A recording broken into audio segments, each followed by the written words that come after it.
추수감사주일입니다. 오늘 귀한 감사의 날, 감사의 예배, 오늘 주신 본문의 말씀 가지고 감사가 환경을 지배하게 하라.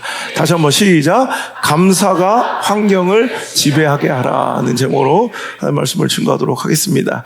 믿음 생활이 뭐냐면 환경이 나를 지배하도록 내버려 두지 않는 거예요. 상황과 형편이 내 삶을 지배하는 걸 허락지 않는 거예요. 결국 믿음 생활은 뭐냐면 오히려 감사가, 하나님을 향한 신뢰가 내 환경을 지배하고 형편을 지배하고 또 상황을 압도하도록 만드는 것이 바로 믿음 생활이라는 거예요. 오늘 사도 바울은 성령의 감동하에 그는 아시아로 복음을 전하러 가기를 원했지만 성령이 이끄신 대로, 예수의 영이 이끄시는 대로 그는 이제 마게도냐, 즉 유럽 지역으로 발걸음을 돌려 어찌 보면 지금까지 다 준비해놓고 지금까지 다 각오하고 결심하고 모든 상황을 대비했던 아시아가 아닌 정말 생각도 못했던 마게도니아로 이제 그 발걸음이 이제 인도되었을 때 얼마나 막막하고 당황스럽고 혼란스러운 상황이겠습니까? 그래서 도착한 첫 도시가 바로 빌립보입니다. 그래서 유럽의 관문인 이 빌립보에 그가 도착하였을 때 그는 아주 극적인 루디아라는 아주 부유한 비즈니스우먼, 이 자주장사 루디아를 만나게 되고 그의 집을 거처 삼아 거기에 빌립보 교회가 개척되게 되는 것입니다. 그런데 그때 이제 복음 막 전하던 터에 어떤 일이 벌어지냐면 이제 귀신이 들려 막 점을 치는 한 여종이 노예가 있었다는 거예요. 그 귀신이 들려 막 예언하고 점을 치는 그 귀신 들린 여종이 너무 성가시게 구니까 이제 사도 바울이 이제 그 귀신을 떠나가게 만든 거예요. 아, 그럼 좋은 일이잖아. 그랬더니 그 노예 여종의 주인 입장에서는 내가 이 여종 내 소유인데 이 여종이 귀신이 들려 오늘도 막 앞날을 점치고 이제 예언하는 것으로 인해서 많은 사람들에게 돈을 받았단 말이에요. 근데 그 수입이 끊겨진 걸 보고 열받아서 무고하게 이제 사도 바울을 이상한 도를 전하고 우리 성을 요란스럽게 만든다, 혼란하게 만들었다 고소하여 그가 억울하게 감옥에 갇혀 이제 착고에 쇠사슬에 묶이고 오늘도 옷을 찢기고 매를 맞는 이런 아주 황당하고 억울한 이런 상황을 맞이하게 됐다는 거예요. 그런데 오늘 말씀을 보니까 기적이 일어나죠. 그가 갇혔던 옥문이 열려지고 그가 그를 구속하였던 모든 착고, 모든 쇠사슬이 풀려지는 놀라운 광경을 보게 됩니다. 언제 그런 일이 벌어지게 되죠? 바울과 실라가 25절 그 상황에도 여러분 쇠창살에 갇혀 있어요. 그것도 내가 뭔가 잘못하고 뭘 훔치다가 강도짓하다가 도둑질하다가 걸려서 재수없게 들어간 게 아니라 어떻게 해요? 정말 이건 말도 안 되는 선한 일을 하고 하나님의 일을 감당하고 그 일에 순종하다가 오히려 억울하게 붙잡혀 그가 지금 뭐 하고 있어요? 정말 고난 당하고 있어요. 여러분 그런 와중에 억울할 법도 한데 정말 짜증날 법도 한데 하나님 원망하고 불평할 만도 한데 그 와중에 바울과 실라는 뭘 했어요? 기도하고 하나님께 찬송하더라. 이런 찬송의 같은 말은 감사입니다. 자, 그 억울한 쇠창살, 내 상황은 지금 쇠창살, 억울, 분노, 슬픔, 막힘, 짜증, 막 이 상실, 막 깨어짐, 정말 이 더러운 쇠창살로 가득히 나를 압도하고 압제하고 있는데도 불구하고 거기서 그 쇠창살 억울함의 감옥 안에서도 그 억울함이 나를, 내 마음을, 내 영혼을, 내 신앙을 지배하지 못하도록 하고 오늘 사도 바울은 그 와중에도 뭐 하고 있는 거예요? 하나님께 감사하더라. 여러분 이게 바로 신앙입니다. 여러분 오늘 말씀의 주제는 명확해요. 오늘도 우리 삶 속에 환경이 나를 지배하도록 만들면 안 돼요. 상황과 형편이 내 감사의 마음을 지배하도록 만들어둬서는 안 돼요. 그럼 우리는 매일 감사가 없어지고 불평과 원망으로 살아갈 수밖에 없는 인생들이 될 터이지만 오늘도 우리는 환경이 나를 지배하도록 내버려두지 않냐고, 어떤 상황 속에서도 뭐가 감사가 내 삶을 주관하고 내 환경을 지배하고 내 형편을 압도할 수 있도록 만드는 그런 사도 바울과 같은 믿음의 승리자들 되시기를 간절히 바랍니다. 여러분, 범죄 심리학자 데이비드 소퍼 박사가 쓴 하나님은 피할 수 없는 문이라는 책이 있어요. 근데 거기서 이 범죄 심리학자였던 데이비드 소퍼 박사는 자기의 이제 경험상 보면 할 수 없이 범죄 심리학자니까 범죄자들을 많이 다루고 연구하고 만나고 접촉할 수밖에 없다 보니까 재밌는 걸 발견하게 된 거예요. 감옥 속에 갇혀있는, 깜방 안에 갇혀있는 죄수들을 보니까 그들은 항상 불평하고 깨어있을 때마다 원망하더래. 그래서 생각해 보니까 갇혀있다는 환경은 동일한데 수도원의 수도사를 본 거예요. 여러분, 수도원 아시죠? 즉 우리나라에서는 좀 이렇게 흔치 않지만 이 중세부터 유럽 쪽에는 수도원이 있으면 수도원은 자기가 서원하는 거예요. 누가 떠미는 게 아니라 자기가 결단하고 자기가 서원하는 거예요. 자기가 스스로 안에 들어가서 평생을 나오지 않아요. 자, 보세요. 그러면 그 수도원에도 둘러쳐 있는 담장과 이 쇠창살이 있어요. 자, 감옥은 죄를 지어서 타의로 들어간 거예요. 자기 스스로 자발적으로 들어간 것이 아니라 어쨌든 환경은 똑같아. 높은 담장과 쇠창살 안에 내가 갇혀있단 말이에요. 내 임의로 바깥에 나올 수 없는 그런 상황 속에 있는데 범죄자들은 오히려 자기가 죄를 짓고 들어가 있으면서도 늘 깨어있을 때마다 불평한대요. 그런데 수도사들은 자기가 스스로 그 안에 들어갔음에도 불구하고 눈만 뜨면 하나님께 감사한대요. 자, 재밌지 않아요? 근본적으로 감옥과 수도원의 차이는 딱 하나예요. 불평과 감사의 차이라는 거예요. 이것은 확실한 사실입니다. 감옥에 수감된 죄수들은 깨어있을 때 늘 불평합니다. 반면에 자발적으로 자신을 수도원에 가두어둔 성자들은 깨어있을 때마다 하나님께 감사를 드립니다. 그러니 데이비드 소퍼 박사의 글이에요. 만일 죄수들이 감사를 통해 성자가 되면 감옥이 수도원이 될 것이요, 성자들이 감사를 포기하는 순간 수도원은 그들의 감옥이 될 것입니다. 여러분, 멋진 말 아니에요? 근본적으로 수도원과 감옥은 불평과 감사의 차이라는 거예요. 그러니까 오늘도 내 삶이 불평으로 가득 차 있으면 내 환경과 처지는 나를 옥죄이는 감옥이 될 것이고, 오늘도 내 삶이 하나님 앞에 감사한 순간 정말 신라와 바울과 같은 그런 정말 억울하고 짜증나는 그 환경적, 형편적 그 억울함과 불편함이 오히려 수도원처럼 성스러운 신앙과 믿음의 공간이 될 수 있다는 것입니다. 우리는 때로는 고난이라는, 질병이라는, 가난, 상실, 막힘, 깨어짐, 억울함, 고독, 두려움이라는 그 상황의 감옥에 갇힐 때가 있다는 것입니다. 오늘도 둘러보면 내 주변은 고난, 질병, 가난, 상실, 막힘, 깨어진, 억울함, 고독, 두려움, 걱정, 근심, 염려라는 쇠창살이 가득히 나를 둘러싸고 있습니다. 그럴 때 우리는 그 두려움이라는 상황의 감옥에서 감사할 수 있어야 진정한 믿음인 줄 믿습니다. 믿음은 늘 감사와 동행합니다. 하나님의 선한 결말을 신뢰하기 때문에 여러분, 믿음은 상황과 처지와 형편에 상관없이 늘 믿음은 감사와 함께 동반하고 동행하는 거예요. 그러니까 감사가, 주변을 둘러봤는데 감사가 나와 동행하지 않아, 감사가 안 보여. 그럼 그것은 잘못된 신앙, 오늘도 오염되고 변질된 믿음이라는 거예요. 오늘도 즉 진정한 신앙과 믿음 생활은 늘 내 옆에 뭐가 있어요? 뭐가 따라다녀요? 감사가 따라다닐 수밖에 없어요. 왜? 하나님이 선한 결말로 나를 인도하실 걸, 최후 승리를, 최종 승리를 믿기 때문에 그래요.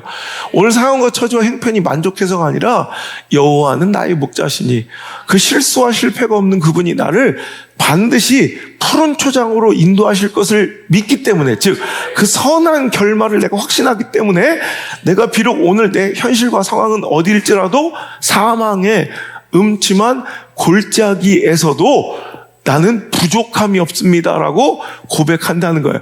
실제로 내 삶이 부족함이 없는 것이 아니라 부족하고 열악하고 희박하고 형편없는 상황일지라도 상황이 나를 지배하는 것이 아니라 형편이 내 삶을 지배한 것이 아니라 뭐가? 오늘도 하나님이 나를 이끄실 그 선한 결말에 대한 확실한 신뢰, 그 믿음이 나를 지배했기에 오늘도 내 입술에서는 바울과 실라처럼 뭐가 나올 수밖에 없다? 하나님을 향한 감사와 찬송이 나올 수밖에 없다는 거예요. 여러분, 오늘 진정한 믿음은 그 상황에서도 그 억울한 쇠창살, 그 불편하고 참혹한 형편의 쇠창살 속에서도 감사할 수 있어야 그것이 믿음이고요. 또 그 상황에서 그렇게 감사할 때 하나님은 그 모든 염려, 근심의 문제들의 철장이 열려지고 공포와 두려움의 착고와 사슬이 풀어져 진정한 자유함을 누릴 수 있도록 나를 도우시고 함께 주신다는 거예요.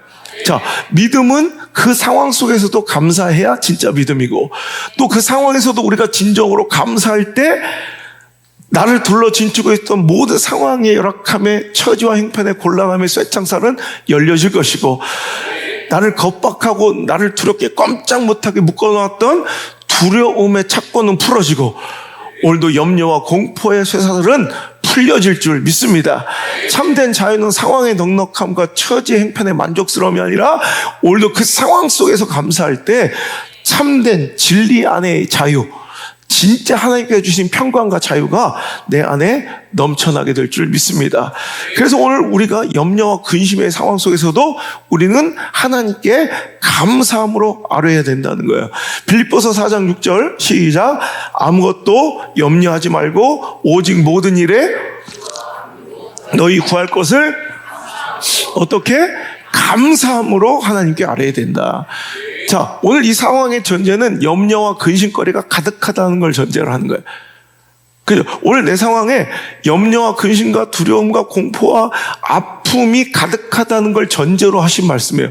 네가 그런 상황에 있을지라도 마치 이 사도 바울처럼 그 억울한 감옥 속에 갇혀있는 그 상황일지라도 오늘도 너희는 아무것도 염려하지 말고 염려 대신 불평과 원망 대신 공포와 두려움 대신 오늘도 분노와 혈기 대신 뭐 하라는 거예요? 기도하되 그 기도는 어떤 기도가 돼야 된다? 감사와 찬송으로 드리는 기도. 오늘 똑같잖아요. 바울과 실라가 그 억울함 속에서도 그 열받는 상황 속에서도 그 처절한 형편 속에서도 뭐 했어요? 하나님께 기도하는데 뭐 했대요? 찬송, 감사했다는 거예요. 그럴 때 열려지는 축복과 풀어지는 자유함이 저 여러분 것 될 줄 믿습니다. 그 결과 어떻게 될 것이냐? 아무것도 염려하지 말고 오직 모든 일에 기도와 간구로 너희 구할 것을 감사함으로 하나님께 아뢰을 때 7절 결론이에요. 그리하면 모든 지각이 뛰어난 하나님의 평강이 그리스도 예수 안에 너희 마음과 생각을 지켜줄 것이다. 자, 오늘도 우리가 그 상황 속에서 상황이 나를 지배하도록 내버려두지 아니하고 감사가 내 상황을, 찬송이 내 형편을 지배했더니 어떤 일이 벌어져요?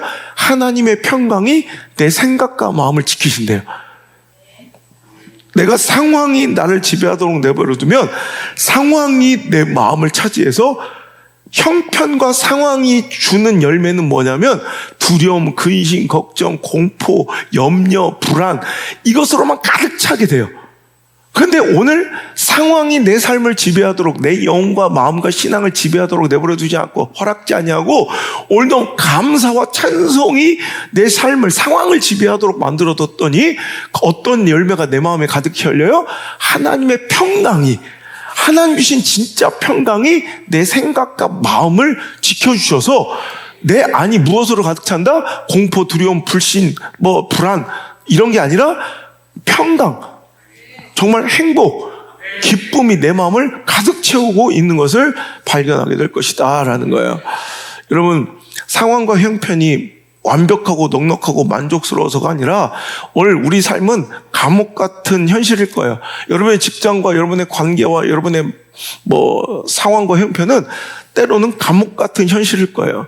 하지만 그 감옥과 같은 억울한 상황과 불편한 현실 속에서도 오늘도 하나님께 감사하고 오늘도 그 안에서도 믿음으로 선한 결말을 신뢰하며 찬양할 때 평강이 내 안에 찾아와 내 마음과 영혼과 삶을 정복하게 할 줄 믿습니다. 내 마음과 생각과 영혼을 지켜주실 줄 믿습니다.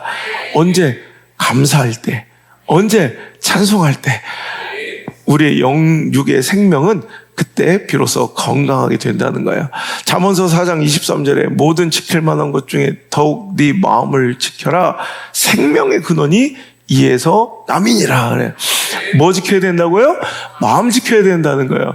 여기서 죽고 사는 것이 결판나요. 여러분, 살아도 사는 것이 아닌 인생이 있어요. 그냥 꾸역꾸역 억지로 살아가고 태어난 김에 그냥 아침에 일어나 직장으로 향하는 내 발걸음이 도살장에 끌려가는 정말 소처럼 꾸역꾸역 하루하루 태어난 김에 사는 인생들 있죠. 왜 그래요? 그 안에 감사가 없어서 그래요. 그 안에 평강이 없어서 그래요. 그 안에 하나님 주시는 참된 자유가 없어서 그래요. 왜 그랬을까요? 마음을 지키지 못해서 그래요. 상황이 내 마음을 지배하도록 내버려 둔 거예요. 형편과 가능성의 희박함이 내 마음을 지배하도록, 내 영혼을 지배하도록 허락한 거, 허용한 거예요. 그러면 그 안에 맨날 근심, 불안, 두려움, 절망, 분노, 혈기로만 가득 차서 내가 지옥을 살아도 사는 것이 아닌 죽은 인생을 살아가게 되더라는 거예요. 그런데 여러분, 언제? 내가 내 마음을 지킨 거예요. 어떻게? 상황이 내 마음을 지배하지 못하도록, 형편이 내 마음을 지배하지 못하도록 허용치 않냐고, 허락지 않냐고, 그 안에서도 감사하고 그 안에서도 찬송했더니 평강의 하나님, 하나님의 평강이 그리스도 예수 안에서 내 마음과 생각을 지켜주셔서 내 마음과 생각은 늘 뭘로 가득 차? 평강으로 가득 찬 거예요. 평안으로 가득 찬 거예요. 기쁨으로. 그러니까 그 상황에서도 천국을 누리고 살아가게 된다는 것입니다. 여러분, 충격적인 미국의, 우리나라는 다르지 않을 것 같아요. 우리나라도 미국의 조사에 의하면 기독교인 가운데 무려 46%가, 즉 절반이 고난 가운데 감사 기도를 해본 경험이 없다고 고백을 했대요. 여러분, 하나님을 믿는다 하면서도, 하나님은 실수 없으시고 실패 없으신 분이라 믿고 신뢰한다 하면서도 고난 중에 하나님께 감사로 기도해 본 적이 없는 사람이 무려 46%라는 거예요. 오늘 우리는, 이 자리에 있는 자들은 오늘도 그 고난과 어려운 역경 속에서도 하나님께 감사함으로 하나님을 신뢰하고 하나님의 선한 결말을 내가 확신하고 있음을 하나님께 증거해드리고 증명해드리고 오늘도 하나님 앞에 내어 보여드릴 수 있는 진짜 예수쟁이, 진짜 하나님의 사람들, 그저 교회 다니는, 교회 댕기는, 그냥 교회에 출석하는 성도들 말고 진짜 하나님 신뢰하고 믿는 진짜 참된 예수쟁이 될 수 있기를 주 여러분 축복합니다. 감사할 때 하나님께서는 더 큰 것, 진짜 최고의 축복을 우리에게 허락하여 주실 줄 믿습니다. 자, 두 번째 메시지는 감사는 결국 상황의 문제가 아니라 시선의 문제라는 거예요. 신앙은 형편 때문에, 순종은 상황 때문에 되어지는 것이 아니라 관점의 문제에서 비롯된다는 거예요. 제가 늘 얘기합니다. 신앙이 무엇이냐? 저 사람 믿음 좋아 보여. 저 사람 참 믿음 있어. 그럼 믿음이 뭐예요? 우리 오늘 교회 처음 나오신 우리 조카 어머니 볼 때는 고모는 믿음이 있어 보입니까? 그렇다네요. 그럼 무엇을 근거로 우리 고모는 믿음이 있어 보일까? 믿음이 뭘까요? 기준이 있어야 좋고 나쁨이 갈라질 거 아닙니까? 그죠? 기준이 있어야, 그죠? 어떤 이 라인이 있어야, 커트라인이 있어야 합격과 불합격이 결정될 거 아닙니까? 그 믿음도 어떤 기준선이 있어야 될 것 같아요. 저는 믿음이라는 정의가, 기준이 저는 여러 가지로 정해낼 수 있겠지만 항상 관점으로, 시선으로. 그래서 해석 능력, 오늘 나에게 주어진 상황 형편에 대한 해석 능력. 어떤 해석 능력? 누구나 해석은 해요. 재수없어, 짜증나, 이런 해석이 아니라 영적인 해석 능력. 하나님의 관점으로 오늘을 판단하고 해석할 수 있는 능력, 이해할 수 있는 능력, 이게 믿음인 거예요. 오늘도 그래서 넘어지고 자빠진 실패 현장에서도 오늘도 하나님의 관점으로, 시선으로 바라보며 감사할 수 있는 거, 이 영적인 해석 능력이 바로 믿음일진데, 그래서 오늘 믿음, 신앙은 관점의 문제. 그러니까 감사도 어떤 상황 때문에 감사할 수 있고 없고가 아니라 시선의 문제라는 거예요. 그죠? 오늘 어떤 때는 우리가 자꾸 쇠창살만 바라보지만 쇠창살 너머에 창공을 바라보며 원래 똑같은 막혀있고 갇혀있는 상황 속에서도 누구는 하나님과 아름다운 교제의 수도원을 살아가고 어떤 사람은 이를 가는 분노의 지옥을 살아가는 감옥소가 있는 것처럼 오늘도 우리의 인생은 똑같아요. 누구나 여러분 철장 없는 근심과 불안과 실패와 염려의 그 거리가 없는 그런 근심거리 걱정거리가 없는 사람들은 아무도 없어요. 그죠? 앞뒤 옆에 둘러봐요. 소망 있게 생겼나? 다 근심거리 있게 생겼죠. 걱정, 염려, 불안, 두려움. 이걸 다 소유하고 살아가는 거예요. 근데 시선의 문제예요. 오늘도 그 상황을 어떻게 이해하고 바라볼 것인가. 하나님의 관점으로, 늘 긍정적인 관점으로, 감사와 찬양의 시선으로 오늘 상황을 이해하고 바라보고 해석할 줄 알아야 된다는 거예요. 실패입니까? 왜 실패해요, 그게? 여러분, 그게 고난입니까? 그게 왜 고난이에요? 그것을 하나님의 관점에서 자꾸 좋게 이해해야 돼요. 자, 세금을 내가 많이 내요. 실제로 있는 제 이야기. 그럼 짜증나잖아요, 세금. 이놈의 나라가 나한테 해준 게 뭐가 있다고. 내가 그렇게 와서 여기서 고생할 때는 하나도 나는 나라의 도움을 받지 않았는데, 이제 먹고 살만하니까 종교인 과세. 그래서 엄청난, 그럼 여러분도 마찬가지로 세금 내시죠? 우리 세무 공무원도 있으니까 그걸로 밥 벌어 먹는 저 세리, 더러운 세리. 열받죠, 세리. 그런데 생각해 보세요. 세금을 낸다는 건, 이 세금에 집착하면 내 돈을 뺏기는 것 같지만 직장이 있다는 거예요. 일할 수 있는 건강이 있다는 거예요. 재능이 있다는 거예요. 그렇게 해서 감사하셔야죠. 세금을 낸다는 이런 상황의 상실만, 손해만 보면 맨날 이를 가고 분노해요. 그런데 관점을 바꿔서, 야, 내가 세금을 낼 수 있는 재산이 있고, 직장이 있고, 하나님 주신 재능이 있고, 건강이 있어서 세금 낼 수 있으면 얼마나 감사해. 오늘 그래, 막 입을 옷이 없대, 우리 집사람이. 옷방에 옷이 꾸역꾸역 삐질삐질 차 넘쳐서 문 밖으로 나오고 있는데 입을 옷이 없대. 그리고 살이 쪄서 입을 옷이 없다는 거. 작년에 입었던 옷이 안 맞는다는 거. 이것은 내가 오늘도 마음껏 먹을 수 있는 풍요함이 내 환경 속에 있었다는 거 아니에요? 그러니까 너무 살 빼지 말고, 내가 좀 걱정되는 분이 몇 명 있어. 최동선 씨 같은 분들 요즘에 위고비를 먹었는지 갑자기 막 얼굴이 반쪽이 되는데, 살이 쪄서 옷이 안 맞는 것도 또 자연스러운 또 인생의 과정인 것 같아. 물론 나는 그걸 거부합니다만. 우리 집은 그래요. 나는 흉악한 사탄이라고.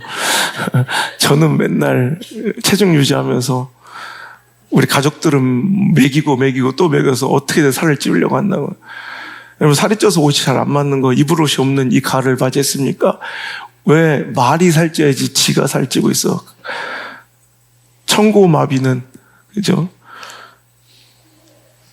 세탁물이 쌓여서 짜증이 납니까?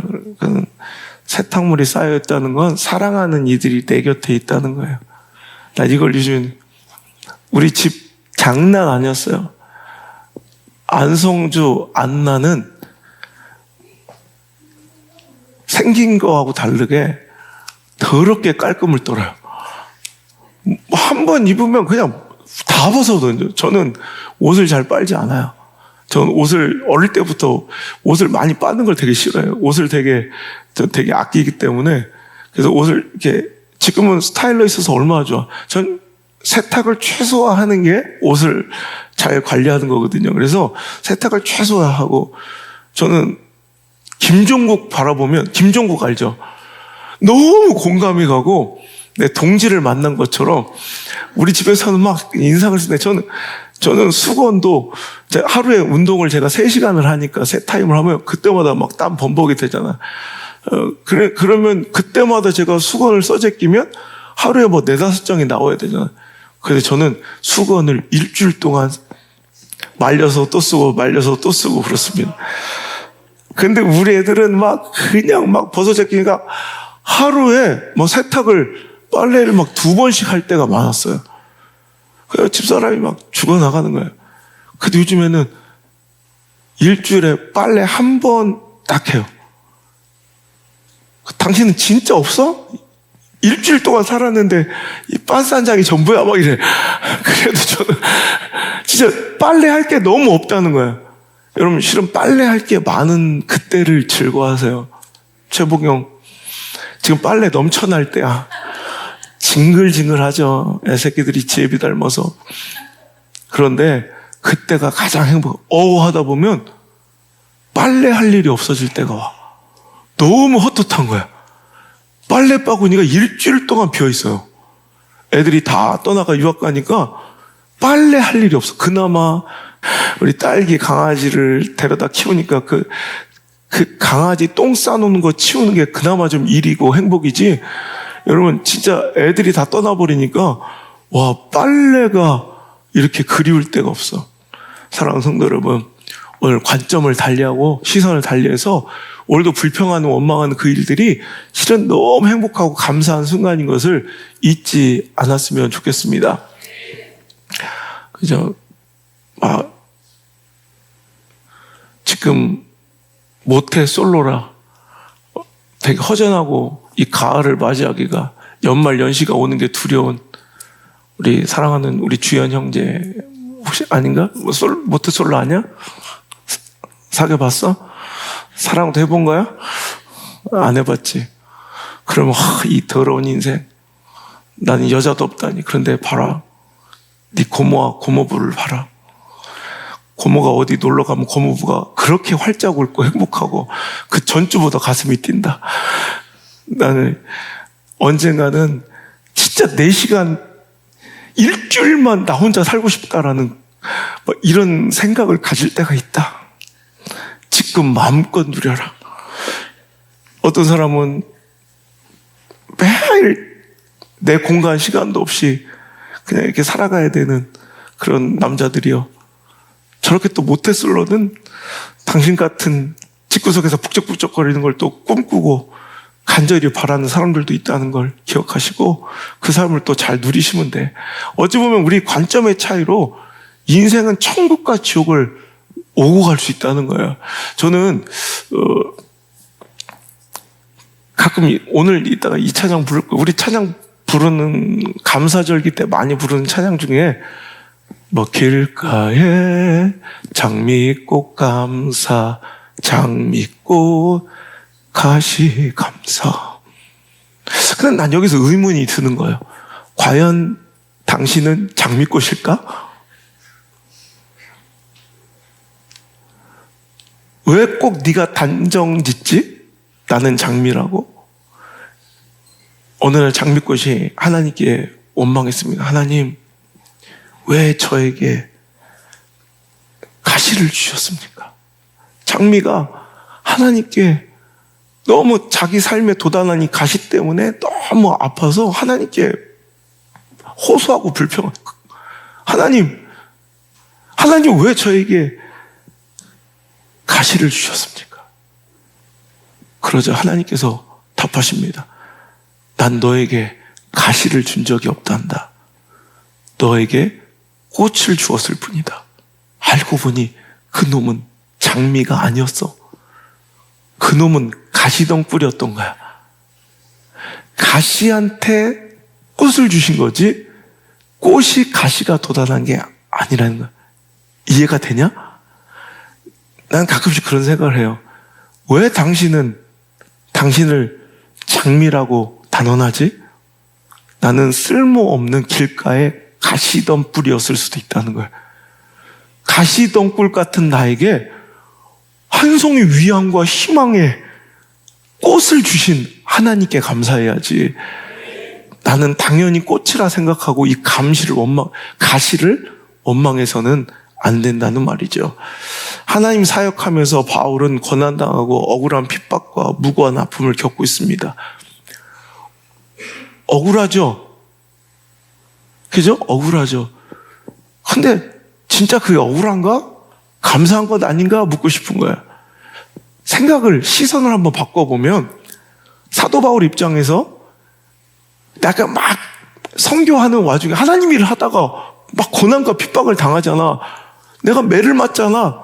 그런데 생각해보면, 자, 내가 장미라고 생각하면 이게 고난의 가시지만, 내가 가시라고 생각하면 이 장미란 아름다운 하나님 주시는 꽃을 발견할 수 있으니, 내가 때림과 핍박을 받는, 이 고난을 받는 이 시간이 억울한 게 아니라, 실은 내가 저렇게 때리고 벗기고 핍박했던 사람이었다는 거야. 그죠? 내가 때리고 벗기고 죽이고 핍박했던 사람이 나였는데, 내가 지금 예수님을 믿고 그 자리에 있다는 것이 얼마나 감사해. 내가 하나님 일 하는데 왜 고난당합니까가 아니라, 내가 옛날에는 그리스도를 믿는 사람들을 박해하고 스데반의 옷을 벗겨 돌로 쳐 죽이던 자가 오히려 내 옷이 벗겨지고 매 맞고, 여러분, 억울한 고난의 돌을 맞는 자가 되었으니, 여러분, 나는 지금 천국의 소망을 품고 살아가는 진정한 그리스도인이 되었으니 얼마나 감사하냐는 거예요. 이거예요. 내가 가시라는 걸 인정할 때 꽃이 감사한 거예요. 내가 꽃이라고 단정 지을 때 가시가 억울한 거예요. 오늘 내가 전도하다가 복음을 전하다가 신앙생활 하다가 손해보고 억울한 일이 있을 수 있잖아요. 목회하다가 그럴 수 있잖아요. 근데 거꾸로 생각하면, 야, 내가 뭔데 저렇게 복음을 전하고 오늘도 은혜의 자리로 쫓아가려고 했을 때 내가 거절하고 거부하고 하나님을 떠나 등 돌리고 살아갔던 죽어야 마땅한 내가 오늘도 오히려 생명을 품고 복음을 전하며 거절당할 수 있다니, 손해볼 수 있다니, 핍박당할 수 있다니, 하나님을 일을 하면서 억울한 희생을 감내할 수 있다니, 내려놓을 수 있다니, 포기할 수 있다니, 아플 수 있다니, 그게 얼마나 감사해. 그건 내가 예수 안에 있다는, 은혜 안에 있다는, 복음 안에 있다는, 영생 안에 있다는 증거가 아니겠습니까? 오히려 감사한 일이라는 거예요. 여러분, 그래서 복음은 감사를 필연으로 열매 맺게 돼 있고요, 믿음은 감사로 시작되어 감사로 마칠 수밖에 없다는 거예요. 그래서 어떤 상황에도 빌립보서 4장 11절 12절의 말씀처럼 내가 궁핍함으로 말하는 것 아니니라 어떠한 형편에든지 나는 자족, 즉 만족하여 스스로 감사할 수 있는 일을 배웠대요. 12절 시작. 나는 비천에 처할 줄도 알고 배부름과 배고픔과 풍부와 궁핍에 처할 줄 아는 일체의 비결을 배웠노라. 자, 무슨 얘기예요? 환경과 상황이 어찌하든 상관없이 환경이 나를 지배하지 못하고 내가 자족하는 마음, 내 감사의 마음이 환경을 지배하기 시작했다는 것. 그러니 나는 내게 능력 주신 자 안에서 내게 사랑, 은혜, 천국 소망, 영생의 복음을 선물하신 그분 위해서라면 내가 어떤 상황에서도 모든 일을, 어떤 일도 감당할 수 있습니다. 그게 우리의 신앙 되길 바라요. 그게 우리 예배 되길 바라요. 그게 우리의 믿음의 모습 돼야 돼요. 그러니까 교회가 자꾸 뭔가 어떤 상황을 제공해주고 형편과 어떤 재반 여건을 갖춰줘야 일하고 헌신하고 거기서 어떤 칭찬과 명성 받게 해주고 뭐 인정받고 직분 줘야 또 사람들 앞에 존중받게 낫내게 해줘야 일할 수 있는 사람들, 감사할 수 있는 사람들, 이거 가짜 백이야. 그래서 우리 교회는 그런 걸 일체 배제해요. 아무것도 안 해. 읽어주지도 않고 알려주지도 않고 박수 쳐주지도 않고 그냥 하나님 안에서 기쁨을 하라 이거예요. 그죠? 어떤 상황에도 자족하여 여러분 그런 거 막 해주면 훨씬 더 많은 헌신과 드림을 많은 이런 희생을 내가 이끌어낼 수도 있어요. 저 그거 되게 잘해요. 근데 안 하잖아요. 22년 동안 하나님께 약속드린 하나님과의 약속이에요. 저 그런 거 안 해요. 인간적으로 내가 경영하거나 내 정치력으로 사람들 이끌지 않아요. 그냥 하나님께서 주신 은혜만, 내가 누리는 이 감격만 전하고 그 감격과 은혜 가운데 자유롭게 하나님 안에서 누가 알아주든 말든 칭찬해주든 말든 직분 주든 말든 우리 교회는 그런 거 집착 아무도 안 한 이유가 그 안에서 여러분 신앙과 믿음이 자라났기 때문이에요. 이게 난 너무 감격스러운 거예요. 여러분, 신라권의 작가 밀턴 아시죠? 신라권의 작가 밀턴은 눈을 멀었어요. 소경이 된 이후에 이 불후의 명작을 집필하였다는 거예요. 그가 소경이 되었을 때 이렇게 감사했다고 그래요. 육의 눈은 어두워 보지 못하지만 그 대신 영의 눈을 뜨게 되었으니 감사합니다. 제가 한 14, 15년 전에 전국에 있는 맹인들, 시각장애인들 집회를 한번 열어드렸던 적이 있어요. 저와 장경록 목사님, 김문호 목사님 이렇게 돈을 몇 천만 원씩 내가지고 그분들을 다 초대해서 이렇게 그때 우리가 1000명 정도 초대하려고 그랬더니 생각을 못한 거야. 거기에 맞게 예산을 짜서 우리가 n분의 1로 돈을 걷었는데 1000명을 모시려면 1000명분의 버스와 식사가 아니라 그분들을 함께 모시고 와야 될 그 보호자, 동반자들이 있다는 걸 우리가 착각해서 그래서 그 배로 예산이 들었어요. 그런데 아마 시각장애인들과 시각장애인들이 모여서 하나님께 예배들이 한 2000여 명이 예배 모여든 건 기독교 역사에 처음이었던 것 같아요. 근데 그 시각장애인 신앙 공동체 전체 이런 모임의 회장을 맡고 계신 신 목사님이란 분이 저를 만나자마자 악수를 탁 하면서 오 목사님 내가 생각했던 것보다 훨씬 더 잘생기셨네요. 그래요. 그래서 이분이 참 시각장애인께서 근데 막 웃은 거야. 그러니까 눈도 안 보이시는데 그냥 이렇게 농담 되게 유쾌하신 분이더라고요. 그러면서 너무 고맙다고 목사님 우리는 비록 육의 눈은 멀었지만 너무너무 감사한 게 영의 눈은 열려서 천국 가는 길, 유일한 생명의 길, 그 길을 알았으니 보았으니 얼마나 감사하냐고. 그때 저 불쌍해서 두 눈 멀쩡히 뜨고 영원한 형벌 지옥으로 가고 있는 저 영적인 눈먼 봉사들 불쌍해서 우리가 가만히 못 있겠다고 그들을 전도할 수 있는 그 전도의 동력과 가슴의 뜨거움을 우리에게 꼭 전해달라고 부탁을 하시더라고. 여러분 오늘 우리는 그 영의 눈이 열릴 수 있기를 바랍니다. 김영진 씨가 쓴 뛰는 자가 아름답다라는 책에 보면 이러한 감사의 마음은 그가 눈을 뜨고 있을 때보다 더 풍성한 영감을 얻음으로 신라권 같은 위대한 작품을 쓸 수 있었다라고 기록하고 있습니다. 오늘도 여러분 우리 인생의 위대한 작품은 육의 눈은 감겨져도 여러분 육의 눈이 보는 건 상황과 처저 형편이거든요. 근데 영의 눈이 열려질 때 오늘도 우리는 내 인생의 멋진 작품을 여러분 밀턴이 썼던 신라권 같은 그런 위대한 내 인생의 하나님과의 스토리를 여러분 멋지게 써내려 가게 될 줄 믿습니다. 마지막으로 오늘 하나님께 주신 말씀은 몰라도 억울해도 답답해도 감사라는 거예요. 왜? 하나님은 선하시기 때문에 당신에게 다 가르쳐 줄 수 없는 상황, 당신에게 다 이해시키고 설명할 수 없는 상황이어도 여러분 부모가 아버지가 안 좋은 길로 자녀를 인도하겠습니까? 때로는 누구와 교제를 막 금할 때가 있죠. 여러분 그거 한다고 부모님이 뭐가 좋겠고 목사가 뭐가 좋겠어요? 어떤 때는 당신은 이해를 못해. 죽었다 깨어나서 설명해줘도 이해가 안 돼. 근데 어떤 때는 목사가 이런 교제는 건강하지 않습니다. 거절시킬 때가 있어요. 막을 때가 있어요. 여러분 이해될 수 없으니까 설명 안 하는 거예요. 여러분 그럼 답답해도 하나님은 선하시고 또 내 육신의 부모와 주의 종은 나를 사랑한다는 그 신뢰가 밑바탕 된다면 여러분 그 안에서 감사할 수밖에 없는 거죠.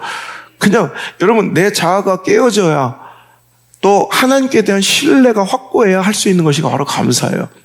왜? 맨날 막히는 것 같고 깨어진 것 같고 불행한 삶 같은데도 무엇 때문에 감사할 수 있는 거야? 하나님은 선하시다는 이 확고한 신뢰가 있고 그 안에 내가 깨어지는 거야.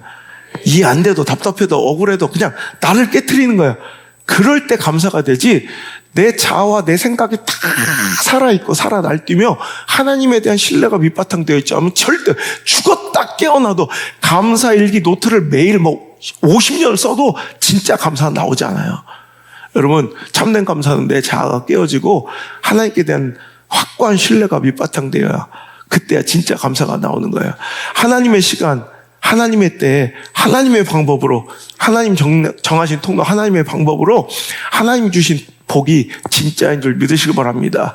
그런데 우리는 내 방식, 내가 원하는 시기와 통로로 내가 원하는 것 받아 누리기를 원하는 거예요. 여기서부터 하나님과의 올바른 관계는 틀어지기 시작하고 하나님과의 행복하고 건강한 관계는 손상되기 시작해서 우리 안에 불평과 원망이 나와요. 우리는 내가 원하는 시간에, 내가 원하는 때에, 내가 원하는 결과로, 내가 원하는 것들을 원하는 방법으로, 원하는 통로를 통해서 받기를 원해요. 근데 여러분, 내 자아가 깨어져야 돼요.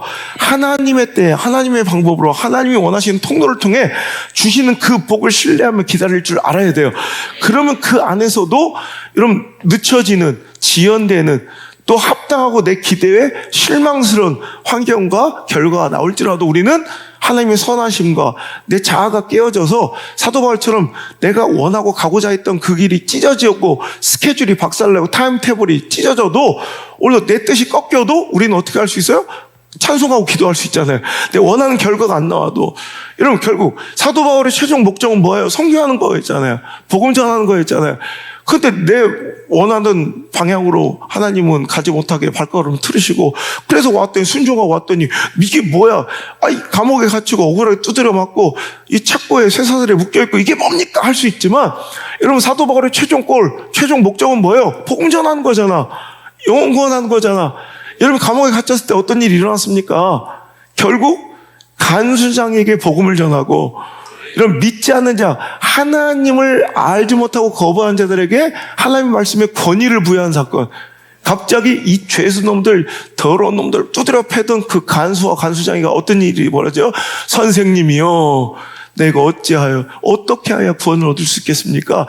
오히려 그의 권위를 높여주고 그가 전하는 복음의 가치를 상승시키는 사건이 바로 내 딴에는 억울해 보였던 감옥에 갇히는 그 사건을 통해서 여러분, 복음의 권위는 높아지고 또 주 예수 그리스도를 믿으라, 그럼 너와 네 집이 구원을 얻으리라, 복음을 전하는 통로가 되고 접점이 되어 여러분, 루디와 함께 시작했던 빌립보 교회 든든한 개척 멤버, 이런 간수장이의 가정이 개척 멤버를 얻는 위대한 장면이 바로 오늘 이 고난의 장면이었다는 거예요. 할렐루야. 여러분, 우리는 생각지도 못하는, 꿈꾸지도 못하는, 내가 이해하지도 못하는 그 일들이 고난처럼 보이는, 실패처럼 보이는 하나님의 역사 가운데 이루어질 수 있다는 거. 그러니 아직은 실망할 때 아니고, 아직은 원망할 때 아니고, 아직은 불평할 때 아니라는 거예요. 사랑하는 성도 여러분, 혹시 고난당하고 있습니까? 힘겨운 삶을 이어가고 있습니까? 실패가 연이어 이어지고 있습니까? 짜증나고 불쾌하십니까? 그때가 바로 감사해야 할 최고의 적기임을 기억하시길 바랍니다. 사람이 당하는 고난은 하나님이 그를 단련시키시는, 그를 가장 멋지게 존귀하게 높이시고 세우시고 만져가시는 그런 방법이고 통로이기도 하다는 거예요. 내 수준을 뛰어넘는 하나님의 차원이 다른 하나님의 역사가 일어나는 시간, 즉 하나님의 쇼타임, 그것이 바로 고난인 줄 믿으시기 바랍니다. 사람은 고난을 통하여 아름다운 보석이 되고 진주가 되고 다이아몬드가 된다는 거예요. 금강에서 캐낸 암석들을 보면 전체가 금덩어리를 캐는 게 아닌 거 아시죠? 큰 어떤 때 몇 톤이 되는, 몇백 킬로그램이 되는 바위 암석 조각들에 금이 조금씩 붙어 있는 거예요. 거기서 금을 추출해내고 진짜 금이 금되려면 어떻게 해야 돼요? 그 바위를 산산조각 냅니다. 깨트려주고 부서져야 되고요. 1500도씨가 넘는 용광로에 들어가, 풀무불에 들어가 녹아져야 합니다. 그럼 그때 비로소 남겨지는 것이 바로 금이라는 거예요. 여러분, 금이 금되기 위해서 내 삶을 둘러 진치고 있는 여러분, 수많은 환경과 처지를 깨 부숴야, 바위를 깨듯 또 1500도 넘는 용광로에 들어가야 그 돌 속에서 비로소, 그 암석 사이에 비로소 박혀있는 금이 빠져나와 진짜 금이 되는 것처럼 오늘도 우리 삶의 진정한 축복과 하나님의 계획과 섭리가 이루어질 때에는 내 삶을 둘러 진치고 있는 그런 자아와 내 생각과 또 내 수준의 그 허접한 것들이 깨어지고 연단되는 시간이 필요한 줄 믿습니다. 여러분 좋아하는 진주도 마찬가지예요. 진주조개가 모래알이 몸속에 들어오면 그 모래가 찔리고 아프잖아. 그러니까 그거를 내어 보내려고 애를 쓴다고 합니다. 그런데 그 모래가 진주 조개 살에 상처를 내고 잘못되면 그걸 다 그냥 바깥으로 내보내다가 오히려 살이 찢겨서 오염되고 죽는 수가 많대요. 그래서 조개는 선택하는 거예요. 진주조개는 몸속에 들어온 이물질이나 이 모래를 다 하나도 없이 하는 것을 선택하지 아니하고 오히려 그 진주 조개는 그 안에 들어온 몸속에 있는 이물질과 이 모래를 아비큘리데라는 물질로, 화학물질로 그것을 감싸기 시작하는 거예요. 이 아비큘리데, 그냥 차라리 내 삶에 이런 게 하나도 없으면 좋을 것 같지만 차라리 이것을 아비큘리데라는 화학물질로 덮어, 또 싸, 또 감싸. 여러분, 그래서 그 이물질을 아비큘리데라는 물질로, 화학물질로 감싸서 오랜 시간 품어진 것이 바로 진주가 되는 거예요. 오늘도 우리 인생에 고난, 상처, 배신, 아픔, 상실, 질병, 깨어진 막힘, 이따의 모래가 들어오면 이런 게 하나도 없으면 좋겠지만 때로는 이것을 우리는 아비큘리데 같은 감사로 품어내야 돼. 그럴 때 오랜 시간 지나서 우리에게 아픔과 상처를 주었던 이 이물질 같은 실패 같은 모래알은 진주가 되어 우리 인생을 존귀하게 만들 줄 믿습니다. 사랑하는 성도 여러분, 가난과 고난의 순간, 정말 환경적 어려움, 감사할 수 없는 그 시간에 누가 감사한지 하나님께서 찾고 계신다는 거예요. 그때 감사할 때 우리는 정말로 하나님께서 원하시는 그 아름다운 인생의 결말, 하나님께서 예비하시고 우리에게 축복하신 그 하나님의 섭리, 그 답안지를 드디어 받게 될 줄 믿습니다. 말씀 뵙겠습니다. 독일에 지독한 흉년이 들어서 사람들이 굶어 죽어가고 마을 아이들은 고아가 되는 일이 있었습니다. 그때 한 노인 부부가 저 굶어 죽어간 아이들을 그냥 볼 수 없어 자기 전 재산을 팔아 빵을 사서 매일 연명이라도 살아있게라도 하려고 마을 어린이들에게 빵을 나눠줬다고 합니다. 그때 그 기근과 흉년 속에서 아이들은 막 몰려들어 그 빵을 취하는데 아비규환 전쟁터, 왜 서로 더 큰 거 먹으려고 막 무질서하게 싸우며 아무리 호소하고 아무리 막 이렇게 뭐라고 해도 막 서로 큰 거 집으려고 그러면서 불평과 원망만 하다는 거예요. 내게 작다고, 저놈 게 더 크다고 막 화를 내더라고요. 근데 이상한 게 노부부가 하루 이틀 3일 보는데 그 아비규환 싸움터가 되는 그 빵 나눠준 현장 속에 딱 한 명의 소녀만 저 구석에서 가만히.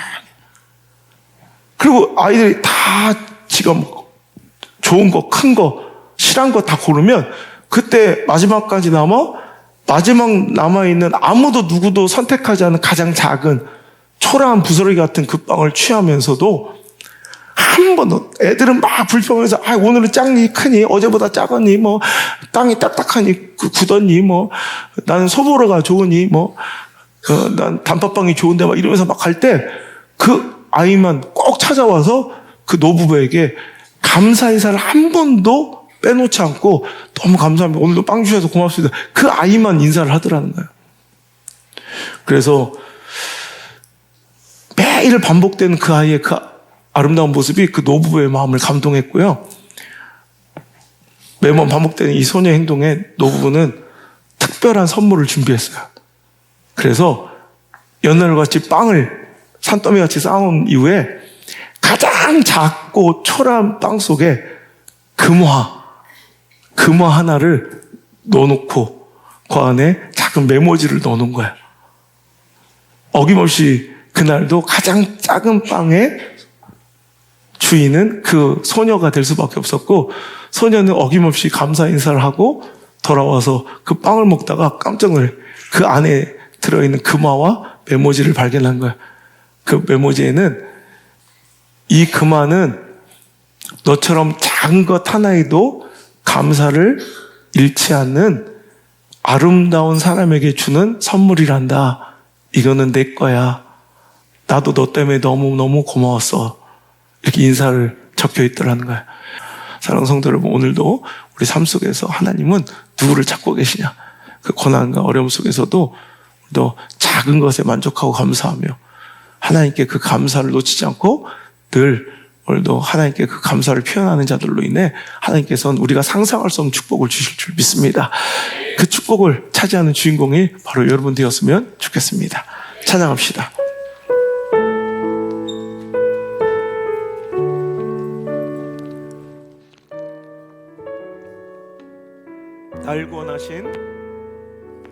날 구원하신 주 감사, 모든 것 주신 감사, 지난 추억이 내 감사, 주 내 곁에 계시네. 향기로운 봄철의 감사, 외로운 가을날 감사, 사라진 눈물도 감사, 나의 영혼 평안에 응답하신 기도 감사, 거절하신 도 감사, 헤쳐나온 풍랑 감사, 모든 것 채우시네. 아픔과 기쁨도 감사, 절망 중 위로 감사, 증량고 다른 애 감사, 그 신사랑 감사에 길가에 장미꽃 감사, 장미꽃 다시 감사, 따스한 가정의 희망 주신, 다시 한번 길가에 장미꽃, 길가에 장미꽃, 장미꽃에 가시 감사, 장미꽃 가시 감사, 따스한 전한 가정 희망 주신 것 아멘. 기쁨과 슬픔도 감사, 하늘에 하늘 감사, 내일의 희망을 감사, 영원토 기쁨과 슬픔도 감사, 기쁨과 슬픔도 하늘 평안을 감사, 내일의 희망을 감사합시다. 희망, 상황에 상관없이 우리는 다시 한번 기쁨과 슬픔도, 기쁨과 슬픔도 감사, 하늘 평안을 감사, 내일의 희망을 감사로 감사해. 사랑의 주 하나님, 은혜를 감사드립니다. 상황, 처지, 형편이 넉넉하고 만족스러워서가 아니라 오늘도 감사가 상황을 지배하고 기쁨과 찬송이 형편을 지배할 수 있게 하시니 감사합니다. 오늘도 힘들고 어려운 걱정과 근심거리를 감사함으로 하나님께 아뢰일 때, 바울과 실라가 그랬던 내 삶의 모든 두려움과 공포와 불안과 염려와 걱정과 근심의 그 모든 감옥 같은 창살은 열려지게 하시고 풀려지게 하시고 자유케 되는 놀라운 역사를 누리게 도와 주시옵소서. 오늘도 아버지 하나님 추수감사절기를 맞이하여 내 최고의 감사를, 내 마음의 중심에 최고의 감사를 주님께 올려드리며, 오늘도 주님 감사합니다. 그 상황에서도, 그 열악한 형편 속에서도, 그 처절한 상황 속에서도, 그 희박한 가당 속에서도, 정말 그 불리한 확률 속에서도, 깨어진 상실된 관계와 내 감정 속에서도 감사하기를 주저하지 않은 사랑하는 성도들 여기 싸우니 복의 복을 더하여 주옵소서.